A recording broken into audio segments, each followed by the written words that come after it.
Okay, di magja-vlog tayo patungkol po sa yung kapatid ni Pokwang na si Carlo Tano Subong. Yung na-viral sa ah, yung nakabanggo sa kanon na binangga ng kariton o kabanggaan niya ay kariton at nasapok niya sa ulo sa gilid yung mamang magkakariton.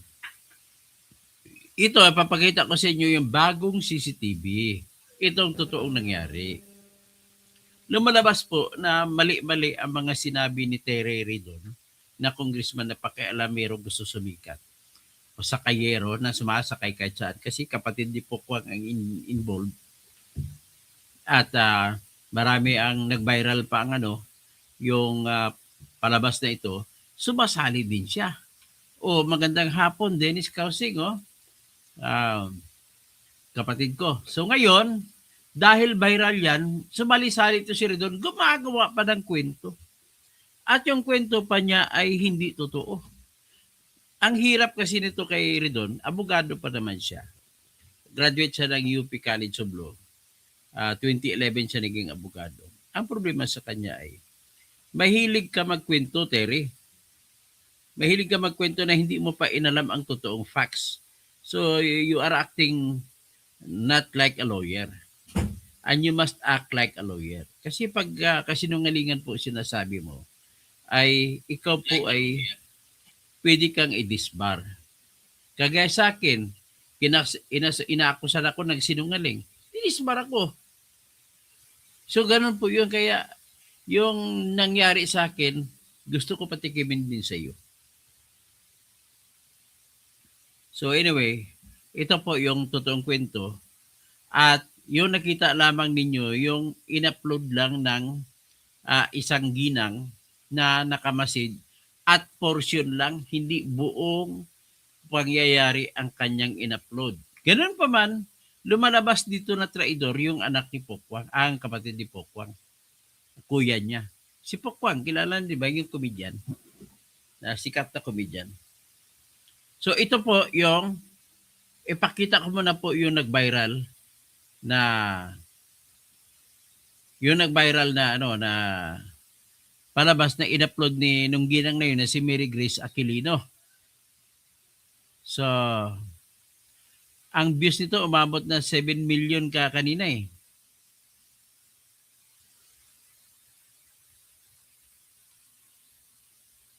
So, tapos tingnan natin, examine natin. So, ito ngayon, ilabas ko muna yung video na nag-viral. Tapos ilabas natin ang bagong video. Ito yung video na nag-viral. Ito.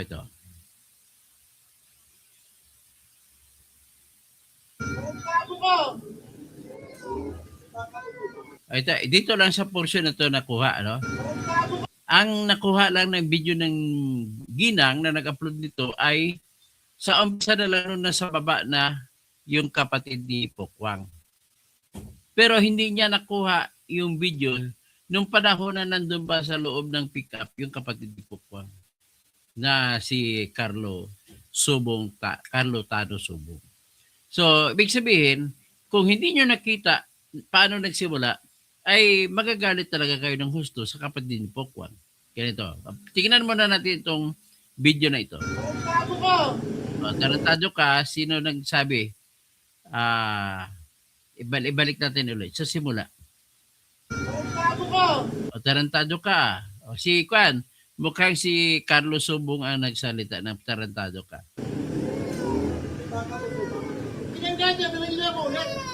Binangga niya na ako, binangga niya ko ulit. Yan ang sinabi ni Carlos Subong. Okay na sana, tinagin niya po ulit eh. Okay na sana, inulit pa niya. Okay, ulitin ko ha. Tinagin niya po ulit. Okay na sana, tinagin niya po ulit eh. Okay na sana, binangga niya ko ulit. O tapos, sabay, according to, nakausap ko si Carlos Subong, sinabihan siya na tarantado na hindi mo lang marinig sa usapan sa video. Kaya dahil doon niya nasapok sa gilid ng sa kanang bahagi ng kanyang ulo. Yan. Yan ang nangyari. So, nasa pag niya kasi, pag sabay-sabay tarantado ka, sabay talikod. So, ang sabi nito ni Carlos Subong, na-insulto naman siya, ba't tinalikuran siya? Dapat kinarap siyang kausap.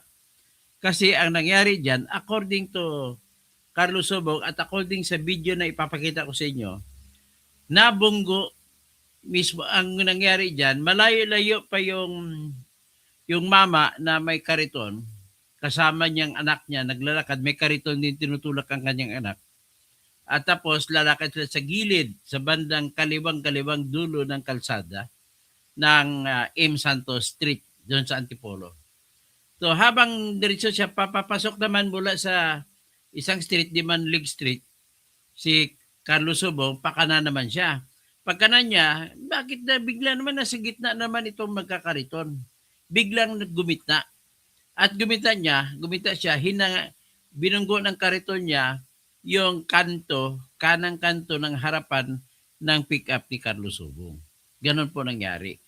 At saka si Carlos Subong, sabi niya sa akin, okay na sana yon. Hindi niya nasisitahin. Ang problema, nung napansin niya ay inatras ng nagkakariton ang kanyang kariton at nabunggo ulit siya doon sa ganong kanto rin ng sasakyan na pick up. So ganon ang explanation ni Carlo Subong. So kung ganon ang explanation niya, ang tanong, deserve ba niya na matanggalan ng lisensya? O ito si Pernie Pinto, driver ka rin. So, kung deserve niya, siyempre may pinagumpisa niya, bakit ganon? O, ito ngayon, ipapakita ko sa inyo ngayon ang, di ka mo na siguro, bago yan, ang problema nito ay pati si Terry Ridon at saka si Marcos Lacanilaw, kwento naman ang kwento na hindi alam, hindi mga totoong kinikwento. So, pag hindi totoo ang kwento, dagdag, mahilig gumawa ng salita ito si Marcos Lacanilaw na napakasinungaling talaga na mama ito. Hindi sila marunong. Anong klase mga public officer ito? Dapat kinuha nila, inalam muna nila ang lahat ng pangyayari, buong pangyayari, bago sila magsalita. Ang problema sa kanila, kwento sa hinusgahan na nila yung tao, tapos may kasalanan, ayon sa kanilang kwento. For all you know, yung kwento lang naman ng nagkakarito na nakuha nila. So ito ngayon, ipipresenta ko ngayon ang nakuha na CCTV na buong buwan na makipapakita mo. Pero bago ko i-play ko muna to yung nag-viral na video. Bago ko! Binangga niya ako ulit. Binangga niya Sana ulit. niya ako ulit. Yan, according to sabi ko, bakit mo sinapak? Sinabihan ako tarantado ko, sabay talikod. Ayun ang sinasabi. Kaya wag ka manakit, kuya. Tapos ito yung nagsasalita na kumukuha ng video ay si Mary Grace Aquilino. Hindi siya si Mary Grace Piatos ha. Pagkatapos, itong lalaki parang kapitan ito sa barangay dyan. Ay dapat siya na, pinakialaman niya na. So anyway, padiretso natin. So, Kuya, wag ka manakit. Umakyat nga ng kanyang pick-up si Carlos Subong. Wag na, baka may ano yan. Baka yan may... So, umuwi na siya dyan. So, kinuha pa yung plate number niya. Yung bata naman na umiyak sa gilid. Hindi po siya sa karito nakasabay.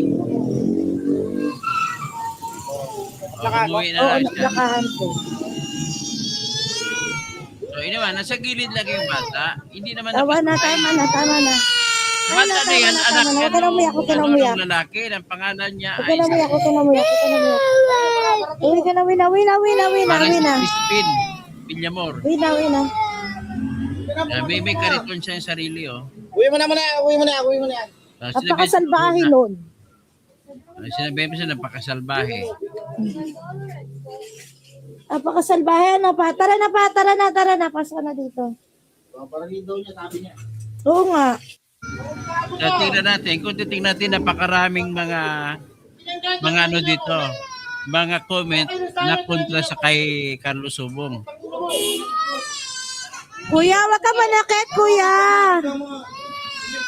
Kuya, So, wag yung ka kumuha ng manakit. driver na si Melgis Aquilino, sabi niya, the video Huwag na, baka may ano yan, baka may ano yan, baka yan may... behavior of the driver.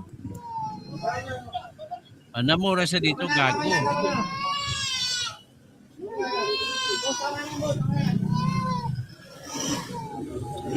At, so ibig sabihin, sa opinion ng mga Oo, naglakahan ko. ay luging-lugi talaga dito si Carlos Subong. Tama na. Tingnan natin itong isa Tama na. Huwag ka na umiyak, huwag ka na na umiyak. suspendido daw. Dahil dito, sinuspindi daw siya. May show cause order. Okay? So ang show cause order dito, ito kung basahin natin, subukan natin basahin.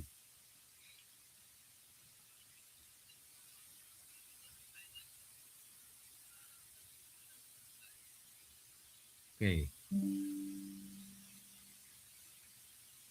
Ang nakasalita dito ay malabo din. Pero sige, pwede ko mabasa pa.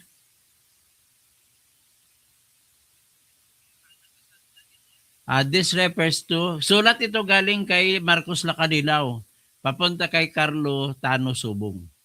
Sabi niya, this refers to the investigation conducted by this office relative to a video uploaded and circulated on Facebook bearing the caption namatok ng mahirap, which shows an unidentified driver of a Toyota Hilux with plate number, binura ang plate number, on the one physically striking a male individual pushing a cart, accompanied by a minor, while another male individual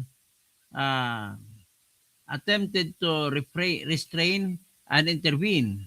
In view thereof, you as the registered owner, together with the assigned driver at the time of the incident, are hereby directed to appear before the Intelligence and Investigation Division, Land Transportation Office, East Avenue, Quezon City, on December 17, 2025, Wednesday, at 10 a.m., and submit a notarized comment or explanation to show cause why the driver's license should not be suspended or revoked for being an improper person to operate a motor vehicle under Section 27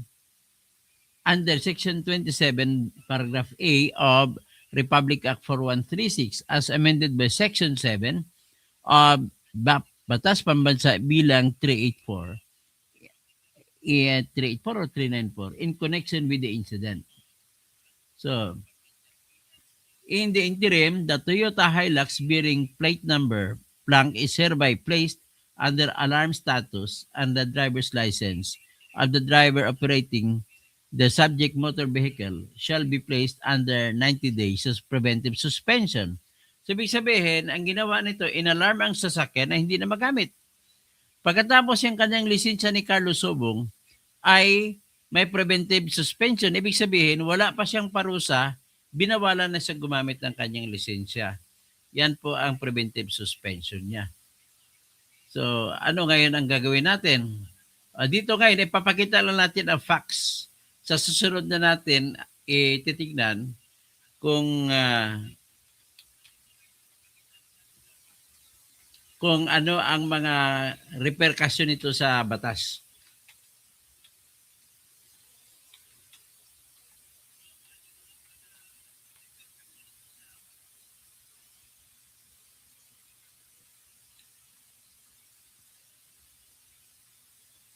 So tingnan natin ang BP 398. Itong BP 398 ito nag-amenda eh. So basahin natin ang BP 398.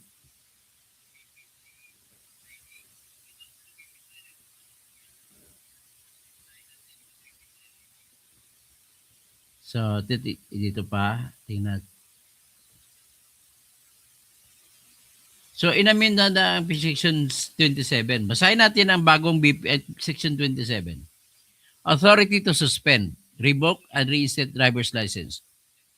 So without prejudice to the authority of the court in appropriate cases and except as herein otherwise provided, the director shall have exclusive power and authority to suspend or revoke for cause any driver's license issued under the provisions of this act. So ibig sabihin, may kapangyarihan ang LTO chief na mag-suspend o revoke ng lisensya. Pero kailan? Siyempre, may tinatag na due process. Mag-hearing ka muna. Okay? So ngayon, letter A, the director may suspend for a period not exceeding 3 months. So maximum of 3 months.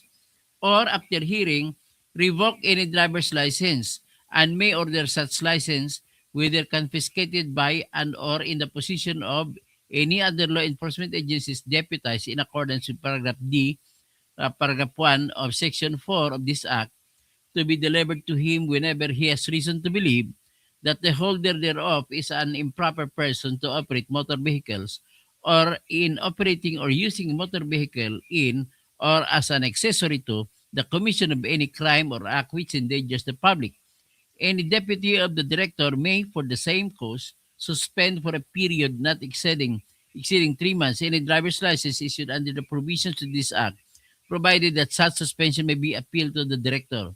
So, ibig sabihin, ang pinag-usapan, may kapangyarihan magsuspende ang LTO director. Okay?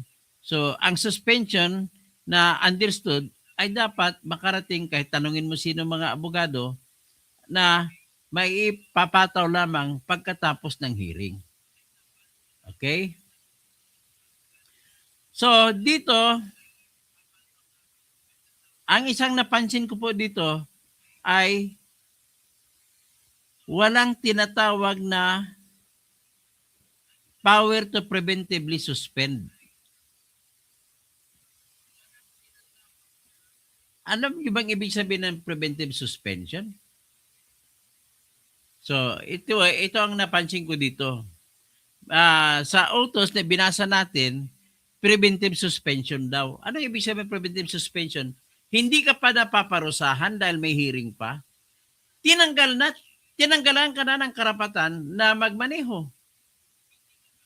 At kung basahin natin yung kanyang mga order, pati naka-alarma pa pati ang sasakyan, hindi ka makagamit. Anong ibig sabihin ito? So, nagiging powerful itong LTO director. Over na siya, masubra pa siya sa judge. Parang siya, hukom bitay. So, ulitin ko lang, Mr. Lacanilaw, kung nakarinig ka ngayon, I want to correct you na bawal po yung ginawa mo na preventive suspension. Dapat po ang ginawa mo, kapareho din sa mga lumabag sa mga coding, lumabag sa overspeeding, lumabag sa walang seatbelt. Dapat ang ginawa mo, Mr. Lacanilaw, ikaw kabubo ka talaga ng Lacanilaw ka. Ang alam mo lang, dadalhin si Duterte sa dihig. Ikaw yung nagbitbit ka Duterte papunta sa dihig. Ang mali mo rito, Mr. Lacanilaw, para kang superpower, para kang mas mataas ka pa sa kay Presidente Marcos. Si BBM nga walang kapangyarihan mag-preventive suspension. Ikaw nag-preventive suspension pa? Binasa ko po yung batas. Walang nakasaad doon, walang nakasabi doon na ikaw ay may kapangyarihan sa pag-preventive suspension. Ang suspension nakalagay doon ay bilang parusa, hindi bilang preventive. At dahil dito, ma-ombudsman ka. Ewan ko lang kung parusa ka ng ombudsman kasi kakampi mo si Boying Rimulya. Pero pwede ka namang i-civil case. I-civil case ka na lang. At saka criminal case. Para may papakulong ka. So anyway, yan po ang nakita natin. Tapos ito, ipipresenta ko na ang totoong nangyari base po sa CCTV na nakuha natin. Ito po ang CCTV.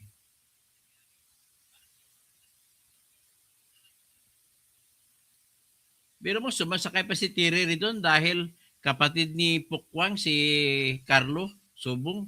O ito po yung ano, CCTV. Yan ang CCTV na nakuha na nangyari. Yan. I-play natin. Yan mahina yan. So, may timeline dun sa taas. So, sa M. Santos Street, corner, Dimanlig Street ito. Ang time, dito, nakita nyo na ngayon ang pick up. So, ang petsa dito, 12/13/2025. Tapos, 22 hours, which is 10 o'clock, 26 minutes. So, alas 10:26 at 48 seconds. Lumitaw ang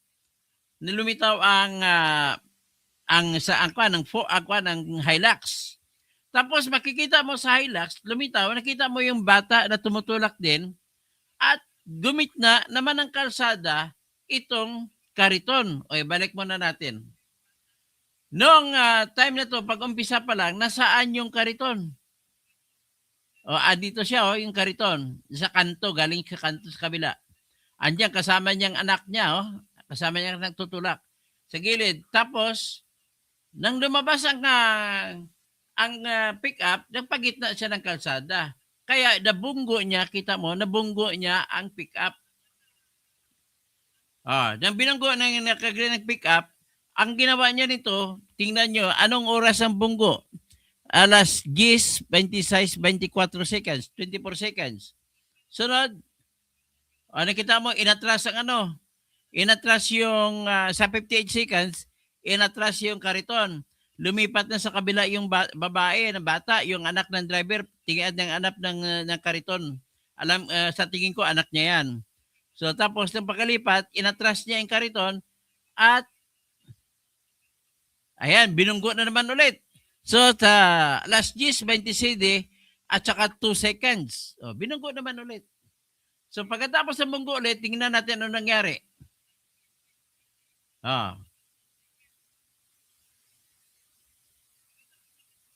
Ngayon, bumaba naman yung driver ng pick-up. Ang oras ay alas 10:27, 12 seconds. Bumaba si Carlo Tano Subong. Yan, lumabas siya. Kinumprontan niya na ngayon yung driver. So, anong oras yan? Alas 10:27 and 20 seconds. Kung ano man pinag-usapan nila dyan, basta nakikita natin kinumprontan niya. Ang tanong niya, ang kwento sa akin ni Carlo Subong, ay bakit? Okay na sana yun. Unang beses na ko binangga, okay na, hindi pinagbigyan ko na siya. Pero dinalawang beses niya pa kong binangga. So, yan, kaya bumaba siya ngayon at kinumpronta niya, tinanong niya. So, yan, diretso na. Yung tinanong niya, inumiiwas ba? Dumiretso, umalis yung nagkakariton. At makita natin, may malaking mama dito na pumasok. Ito daw ay kapitan ng barangay doon. At saka may nakadilaw na kita mo, ito si Mary Grace Aquilino na siyang nag-upload na 8 million na ata ngayon ang views niya. Yan. So, andito yung bata sa malayo na. So, dire-diretso, tingnan natin. Ito na. Alas 10:27 at saka 30 segundos. Ngayon, dito na sampal ang problema kasi patalon-talon itong CCTV na to. Hindi natin makikita yung pagsapak. Pero dito ay umalis na yung may kariton. Pagkatapos ng umalis siya, hinarap ni Mr. Carlo Subong yung lalaki na isa. At nagpaliwanag siya na 2 beses niya binunggo o kinasanang isa. Kaya dito ginawa niya, ni Carlo Subong, umalis na rin siya pabalik sa kanyang sasakyan. Yan. At dito naman ngayon ay ang nangyari dito, sa tingin ko dito na umiyak yung bata. So makita ninyo, yan ang totoong nangyari, may pinagsimulan. Ang problema ko lang po, bumalik na sa sasakyan, pumasok na. So, ang oras yan, alas 10:27:54 segundos. Tsaka umalis na siya. Ganun lang kadali, kasimple ang pangyayari. Ayan. Ang mali dito, ang mali po rito ni LTO director, mas mahilig siya magkwento na hindi niya inalam ang pangyayari. Inalam niya bakit nanapok sa ulo bakit niya na batok sa gilid ng kanang bahagi ng ulo. Maintindihan naman niyo bakit may pinagmulan yan. Ang problema kay Lacanilaw, pilit niya sinasabi na gitgitan lang. Wala nang bangga. Ang problema sa iyo, Lacanilaw, tira ka ng tira na hindi mo inalam, may mga CCTV pa yung mga palibot. Kwento ka ng kwento na hindi mo malang nakita ang kung totoong pangyayari. Tapos sasabi naman ito ng kapatid ni Pokwang na si Carlos Subong, yung nagdadrive sa Ford na yan, negosyante siya. Nagmamadali siya uwi kasi kinabukasan may lakad naman siya, mangungumpra na naman siya ng itlog sa Batangas para i-deliver sa kanya mga customer. Negosyante kasi siya, kaya kailangan niyang pick up. So nevertheless, ang nangyari, sabi niya, nagkaayusan na sila nung mamang mama na may-ari ng kariton. Nag-ayusan na sila doon sa police station.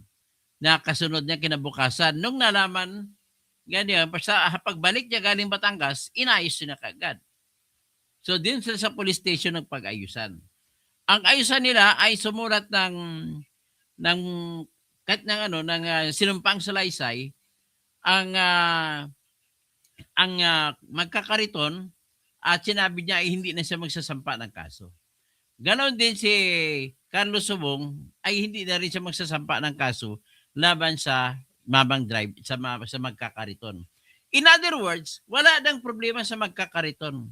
Nagkakaroon na lang ng problema ito nang gusto ata mga extort nito ni Terry Redon at saka ni Lacanilaw eh.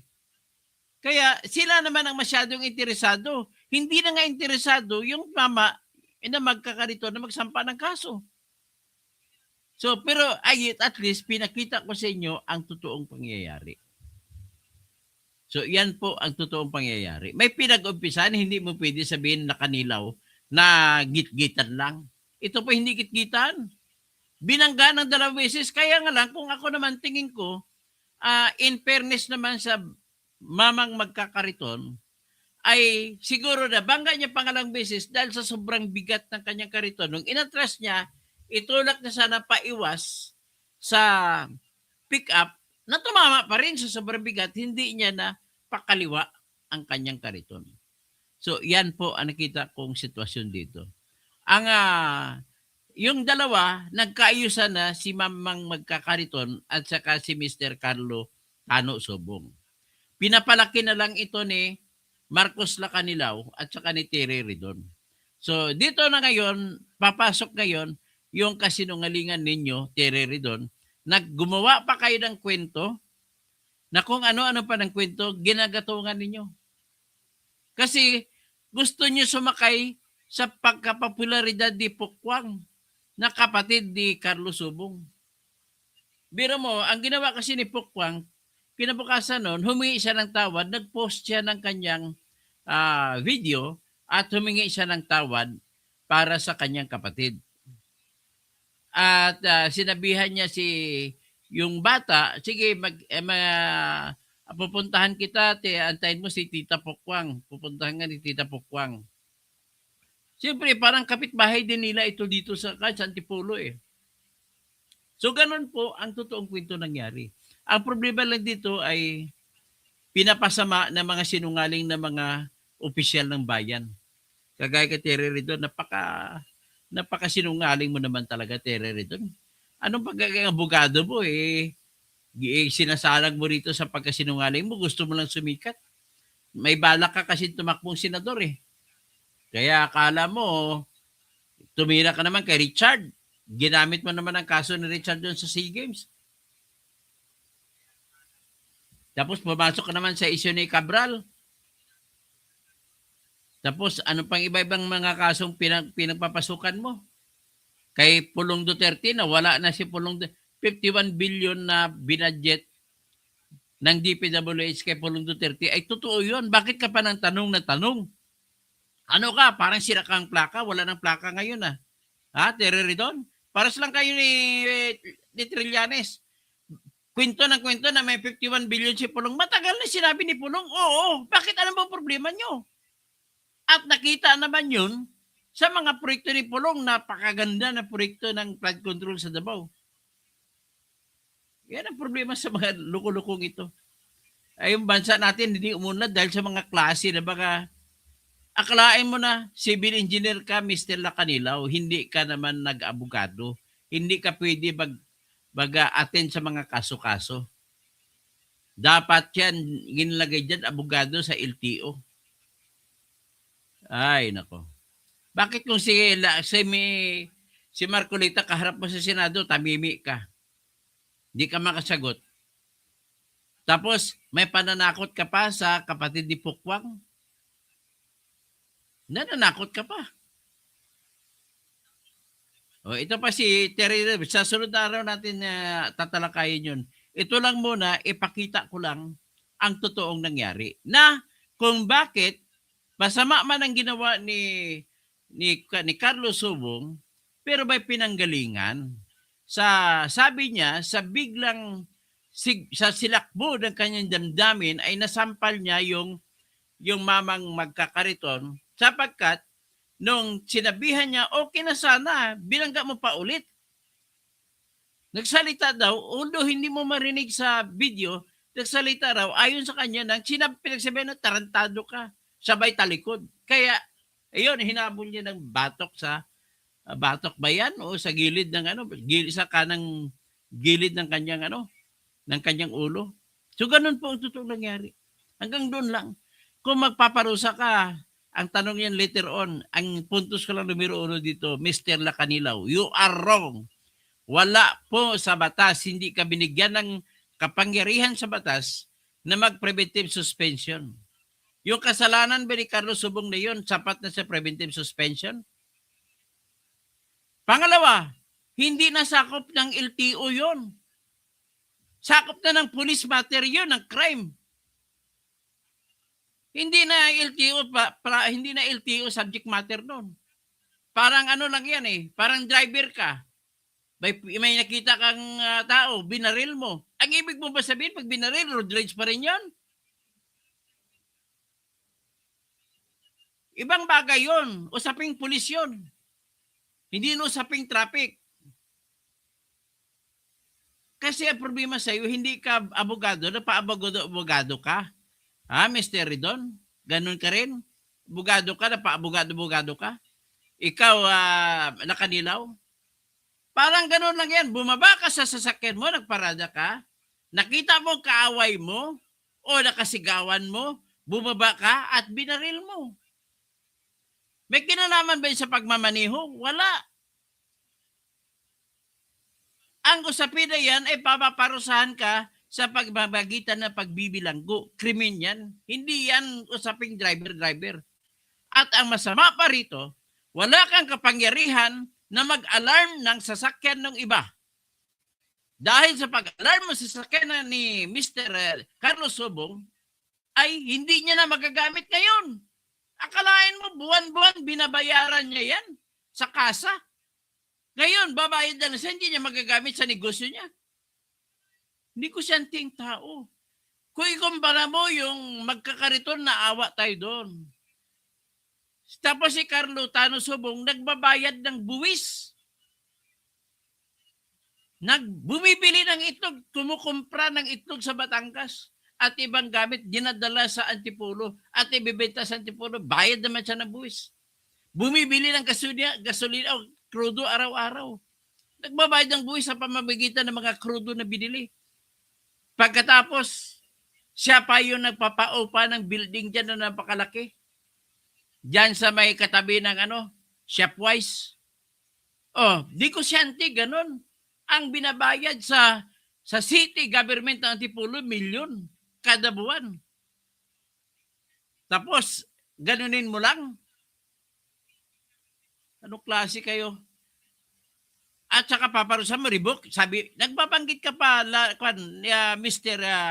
Lakanilaw, revoke ka yan. Kung ako mag-desisyon, revoke. Di ba ikaw ang mag-desisyon? Kung ikaw mag-desisyon, paano ka magiging judge kung bias ka na laban sa kapatid ni Pokwang? Di ba dapat suspension lang yon? Pagkatapos ang mali mo pa, may preventive suspension pa. Hindi pa na-desisyonan kung guilty o hindi, naparusahan na suspension.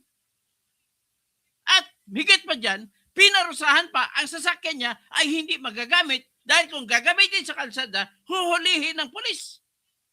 Kasi pinaalarma mo. Buisit! Punyeta ka talaga mga kanilaw. Dapat tanggalin ka sa pwesto mo, hindi mo alam ang ginagawa mo eh. Tira ka ng tira. Para din kayo ni tira rin doon. O hanggang dyan lang muna. Naasar ako sa inyo. Ang kasalanan ni Carlos Subong ay hindi yan nagdi-deserve ng ng suspension na mahaba na 90 days. Maximum o di kaya revocation. Brother Dennis, Gregory Remolta. Hi, hello po, Idol Doc Toto. Salamat sa pagbabalita. Watching from Phoenix, Arizona. Thank you. Fernie Pinto. Okay. Eduardo Abalos. Basta mali ang driver na yun na nakit naman, siyempre, may trauma, iba yung criminal case, Eduardo Abalos. Ang pinag-usapan natin dito, yung lisensya. Walang kinalaman sa lisensya, yung krimen.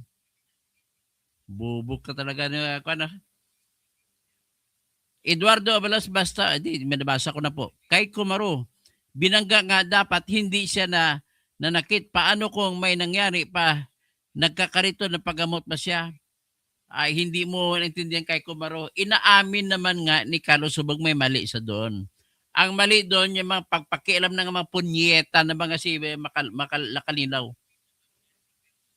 Nagkaayusan na sila nung magkakariton eh. Harada boy, sino pala para sa inyo ang tama? Ang tama sa gitna, hindi po sa gitna ng mali si Carlos Subong sa pagsapak sa tao. Ang pinag-usapan dito ay sa gitna ni Carlos Subong at saka nila Kanilaw at saka ni Terry Ridon. Yan po ang aking issue dyan. Okay? Tapos Lalento Renuevo. Ridon and Lacanilaw may action agad without thorough investigation. Ay, hindi po tama yun. Naggumagawa kayo ng kwento. Ang action nyo base sa inyong kwento. Kung anong kwento nyo. Abogado ka pa naman, kaya ipadisbar ka dapat Ridon. Dapat alamin nyo kung bakit. Tao siguro na mananapak na gano'n lang, na basta-basta na walang pinanggalingan. Siyempre, sinakbo ng damdamin yun at tinaamin niya naman ang kasalanan niya sa tao. Pero ibang usapin yung i-revoke yung lisensya niya. For periosol, alam mo, nasasakyan ang sasakyan.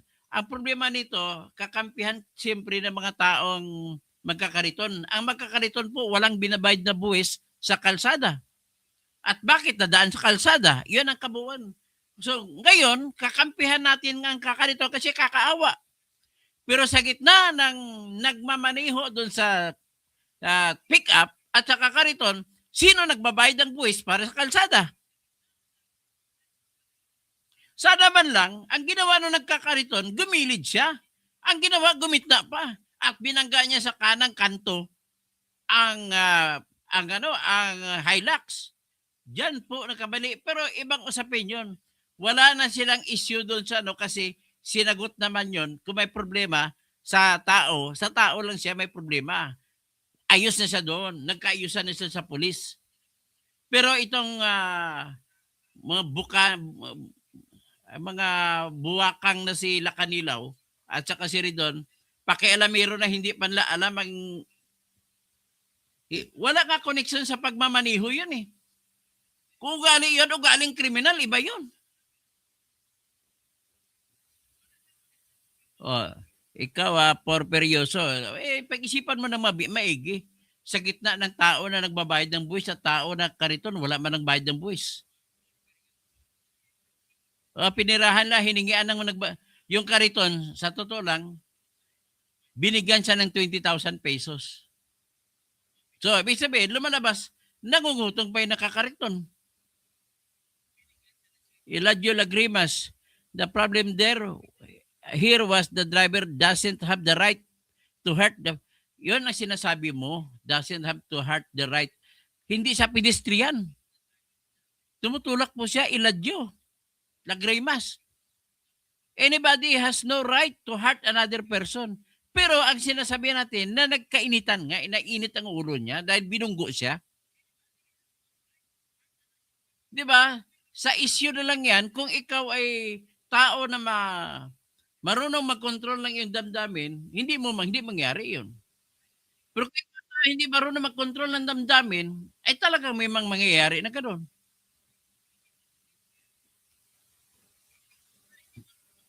Parehas naman po sa, hindi siya pedestrian anybody has no right to hurt another. But the problem is, bakit siya nag-hurt? Ganun po ang tinatanong natin dyan. Kaya nga pinakita kong CCTV na may pinag-umpisa na binunggo talaga siya. So when Winifredo Alparpita, buwisit, yun aso kasi kaya atapang para may topic na bago diversion again. Tapos Mercy Narbasa Suzuki, good morning, Atty. Toto Kasing. Yasmin Martin, Dok, di ba yung Lakanilaw siya yung nagkidnap? Siya po nagkidnap kay Duterte. At sila Kanilaw na to, yung nagkidnap kay Duterte, dinala niya sa dihig si Duterte. Kala mo magaling? Vince Moran, Lenny Abraham, may insertion yan si Ridon, 150 million. Putsang na si Ridon tapos Brot Sabaro, shout out, Dok Toto, Eladio Lagrimas, riding want the truth. Same thing with Trillanes. They want the truth. Anong truth? Sinong reading? Ridon? Hindi nga want the truth, but the problem with Ridon na kinakampihan mo Eladio Lagrimas, panay sila salita na salita. Hindi nila inalam kung anong nangyari. Yan ang problema sa mga idolo mo. Kagaya ka Trillanes. Kapwa mo Bicolano ba? Bicolano ka ba? Eladio Lagrimas? Kaya mo kinakampihan niya Bicolano na si Ridon? Tsaka Trillanes? Brutsa Barutso, huwag mo kampihan ang katribo mo kung mali.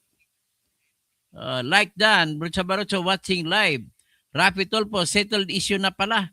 Sinawsawan. Nagsasawsaw siya Kanilaw sa Ridon. Gusto sumikat. Tapos turismo, HYE. Mali pa rin ang sasakyang masyadong mayabang. Hindi po siya masyadong mayabang, nagalit po siya, Mr. Turismo. Kung ikaw rin magalit, siyempre minsan, nagagalit tayo minsan, nawawala tayo sa bisyo. Hindi naman sa lahat ng oras ikaw ay mabait, di ba? At biningga ang sasakyan niya, sinasakyan niya at nagbabayad siya doon monthly sa bangko. Siguro madali lang sabihin niya pinalampas. Pero kung kayo sa kalagayan ng tao, hanggang parusa, paparusahan naman siya niyan, kakasuhan naman siya ng iba Hindi sa driving, ang pinag-usapan natin, driving, maling-mali talaga yun. Kasi unang-una, nung nanakit siya, hindi naman siya nagda-drive.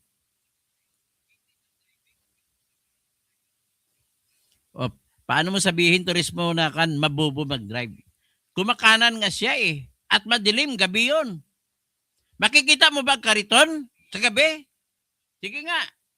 Tatanungin kita, Turismo. Driver ka ba o hindi? Pag hindi ka driver, baka hindi mo alam. Pero pag driver ka, nasa kanang kanto ng iyong ulo ng sakyan. Iyan ang pinakadulo na sasakyan pag ikaw driver na hindi mo matansya. Kahit sino driver, hindi matansya yan. At saka siya ang binunggo. 2 beses pa siya binunggo. Pagkabunggo, inatras, binunggo ulit. Ganun po nangyari. Although, ang nakita ko, hindi sinasadya pangalawa. Kasi sa bigat ng kariton, imbes na ilihis niya, ay hindi niya na kayang nilihis, nabunggo pa rin. Eladio Lagrimas, Ridon has the right. Wala, he has no right. He has no right! Putangin ng Ridon na yan. Gumawa siya ng batas kung gusto niya.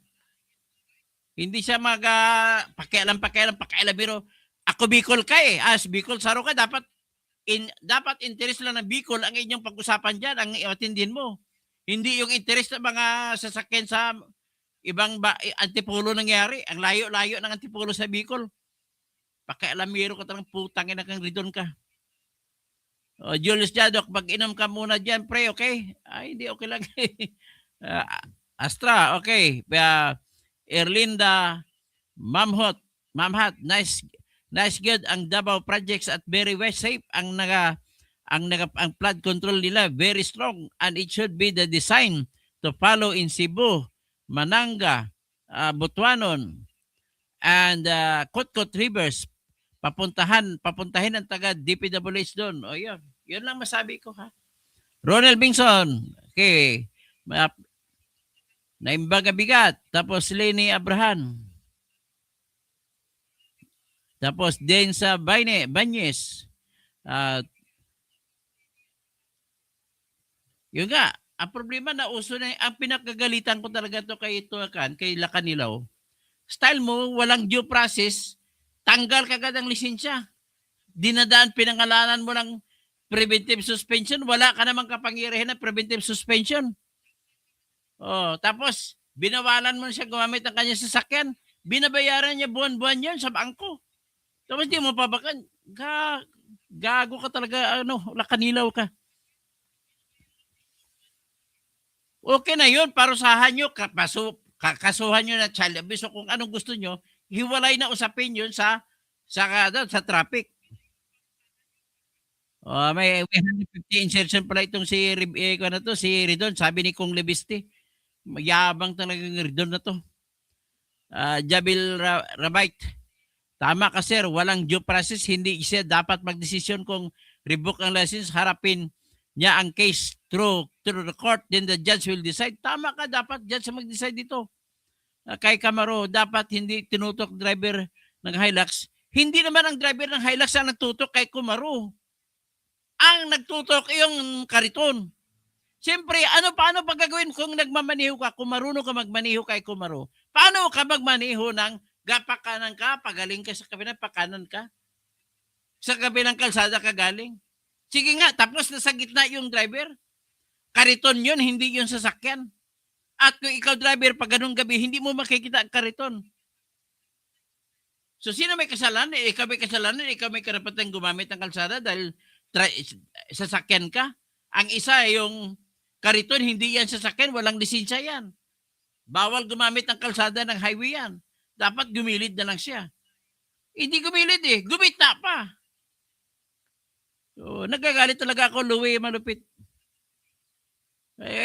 Kabubuhan ng mga tao rito. Yun niya, bahutot. Wala din right ang magkakariton na banggain ng Hilux para alam mo, nang-extort pa Nang-extort pa, nanghingi ng 20 mil. Yung si Carlos Subong naman, para walang isyo, sige, binigyan na lang niya. Yasmin Martin, ang kariton po walang ilaw kaya hindi po sila visible. Tama po, sa gabi po yun. Nakakatuwa talaga makinig sa'yo, Katuto. At least may nakuha kayong batas sa akin. Sa biglang tingin nyo, talo talaga si Carlos Subong. Pero pag inanalyze mo, talaga may karapatan siya. Ilang to, pero to, wala to. Huwag mo sabihin Bobo Bisaya kasi pag sinabi yung Bisaya, Topper, Tagalog ka ba? O Ilocano? O Kapampangan? O ano? Huwag ka mag-discriminate sa Bisaya. Ang salita mo kasi gano'n, discriminating ka So, good evening. Tapos, extra kasi uso na kasi yung bending dalaw.